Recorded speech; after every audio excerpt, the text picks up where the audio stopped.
300 is the story of the legendary Battle of Thermopylae. 300 Spartans stood against 1 million Persians. So how did Zack Snyder's epic do?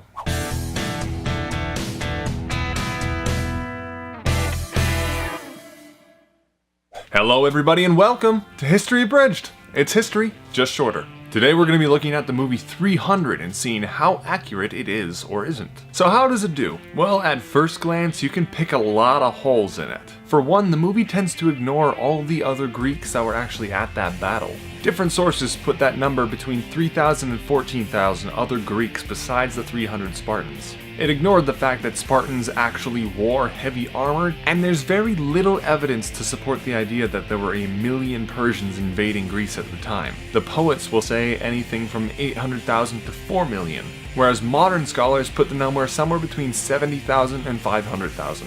And obviously there were none of those weird demon things, and everything in the movie is just so visually insane, and it all feels so comic booky. That might be because it's more based on the graphic novel than it is actual history, but let's take a closer look. Let's lay it out event by event. The Persians invade Greece. Xerxes, king of Persia, sends a messenger to Sparta demanding earth and water. Leonidas proceeds to throw that messenger down a well. Leonidas insists that they have to fight back, but the Spartans have to consult the oracles first, who say that the stars do not favor war. So Leonidas selects 300 soldiers with living descendants and says, "Hey, me and 300 of my bestest buddies are just gonna go hang out at Thermopylae for a couple days, no need to worry, bye."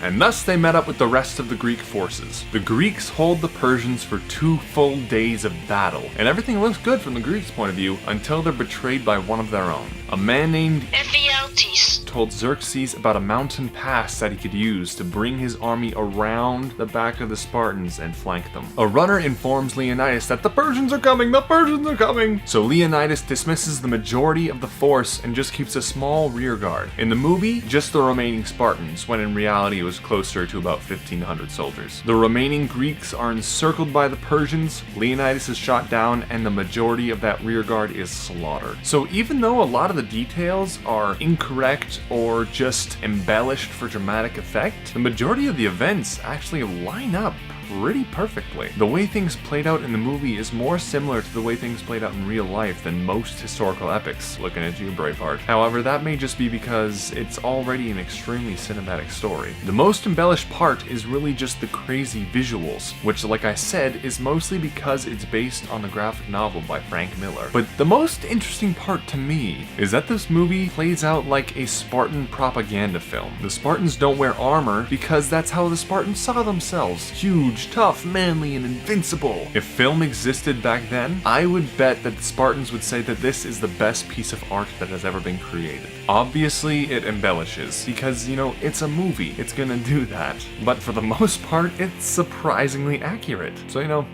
good job, Mr. Snyder. That's not something I think I'll be saying in the future. Hey everybody, thank you so much for watching. If you liked that video, hit that like button. And if you want to know when I put up new videos, hit that subscribe button. Or if you really want to know when I put up new videos, hit that little bell icon next to the subscribe button. If you have any fun historical facts about 300, please leave them in the comments. That'd be awesome. I'd love to learn about them. And if you have any ideas for future episodes, please leave that in the comments too. Until next time, this is History Abridged.